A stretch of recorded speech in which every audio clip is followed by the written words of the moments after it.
పాకిస్తాన్లో ఉగ్రవాదులు చాలా స్వేచ్ఛగా రోడ్లపై తిరుగుతూ ర్యాలీలు పెట్టుకుంటూ ప్రసంగాలు చేస్తూ ఉన్నారు. ఉగ్రవాద దేశం పాకిస్తాన్ మరోసారి భారత వ్యతిరేక ర్యాలీ దారితీసింది. లాహోర్లో భారత వ్యతిరేక ర్యాలీని నిర్వహించారు. ఈ ర్యాలీలో లష్కర్ కమాండర్ సైఫుల్లా కసూరి అక్కడ ప్రత్యక్షమయ్యాడు.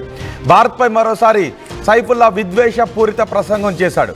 మొన్న పెహల్గాంలో దాడి జరిగిన తర్వాత, మన ఆపరేషన్ సింధూర్ నిర్వహించిన తర్వాత పాకిస్తాన్లో ఉగ్రవాదులు పెద్ద ఎత్తున ర్యాలీ తీశారు. ఆ ర్యాలీ దృశ్యాలు కూడా ఇంకా మన కళ్ళ ముందు మెదులుతూనే ఉన్నాయి. ఉగ్రవాదులు ఇప్పుడు మరోసారి సమావేశాన్ని ఏర్పాటు చేసుకున్నారు. భారత వ్యతిరేక ర్యాలీని నిర్వహించారు. ఆ ర్యాలీ దృశ్యాలు కూడా మీరు ఆర్టీవీ స్క్రీన్ పైన చూడొచ్చు. ఈ ర్యాలీలో పెహల్గాం దాడి ఏదో గొప్ప దాడి అన్నట్టుగా మాట్లాడుతున్నారు.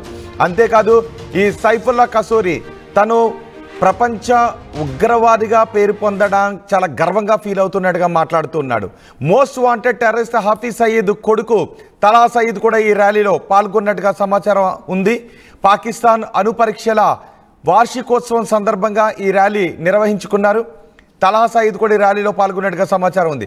పాకిస్తాన్ అణుపరీక్షల వార్షికోత్సవ సభ పేరిట పెహల్గాంలో ఈ ఉగ్రవాదులంతా కలిసి ర్యాలీ నిర్వహించుకున్నారు.